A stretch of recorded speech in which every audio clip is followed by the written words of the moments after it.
Flor y Canto presenta. Bienvenidos hermanos a su programa de Encuentros con la Fe. Les saludo respetuosa y amablemente. Soy Rodrigo Aguilar Martínez, obispo de la diócesis de San Cristóbal de las Casas en Chiapas. Llegamos al segundo domingo de Pascua para meditar y contemplar la transfiguración de Jesús en el monte, narrada por San Marcos.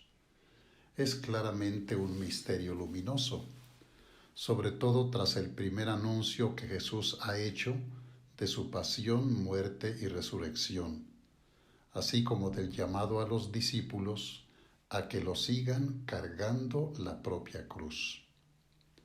Jesús elige a 3 de los 12 apóstoles, Pedro, Santiago y Juan, y sube a un monte elevado. Tradicionalmente se indica el que es conocido como Monte Tabor en Galilea.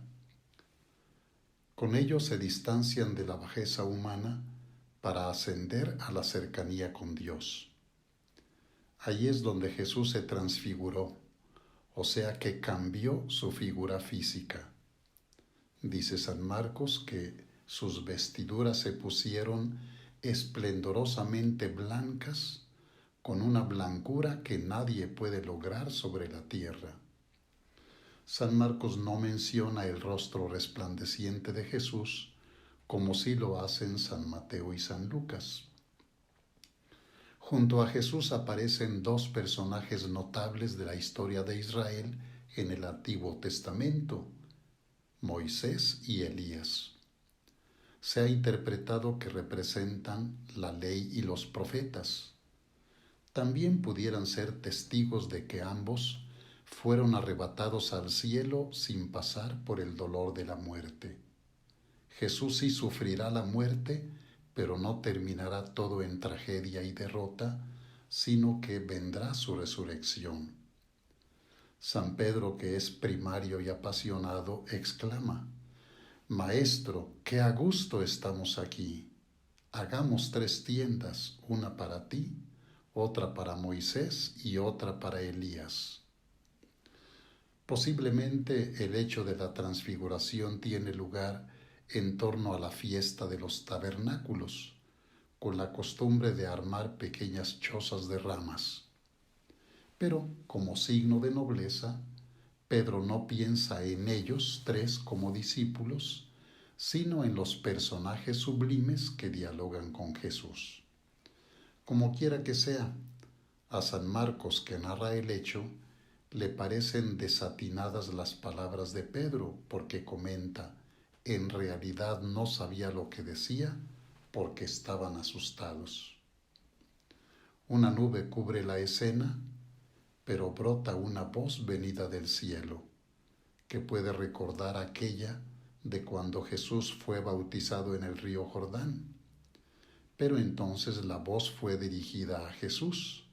Ahora es dirigida a los discípulos. Este es mi Hijo amado, escúchenlo.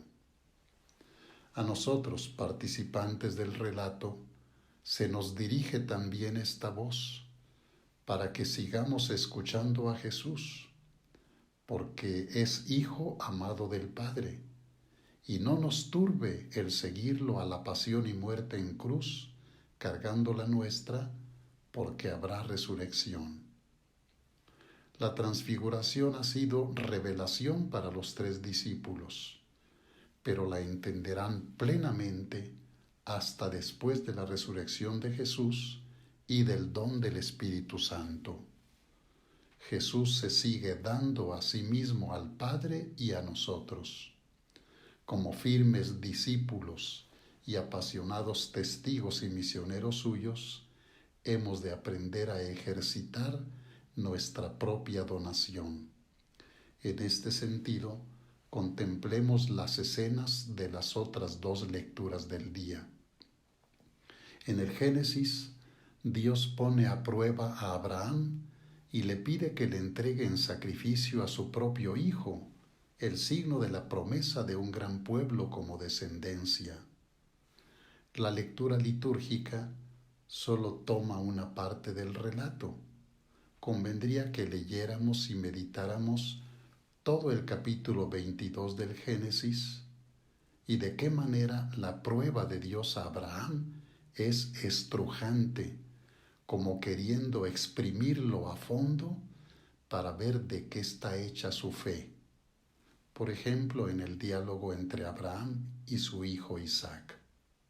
Seguramente Abraham sufre interiormente, pero está dispuesto a obedecer y ejecutar completamente la orden divina, aunque parezca inhumana, contradictoria con la promesa que Dios mismo había hecho. Es hermoso en el relato del Génesis cómo Dios ve la fe obediente de Abraham y le ahorra el sacrificio de su hijo.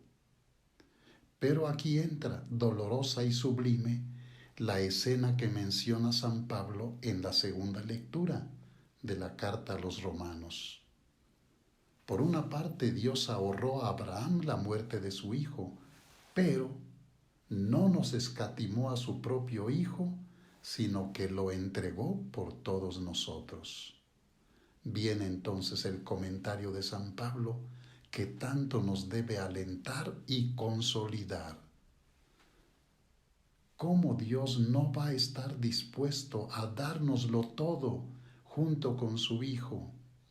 ¿Quién acusará a los elegidos de Dios? Si Dios mismo es quien los perdona, ¿quién será el que los condene? Efectivamente, en Dios Padre encontramos no a un juez castigador inclemente, sino a un Padre amoroso que nos ha dado a su propio Hijo.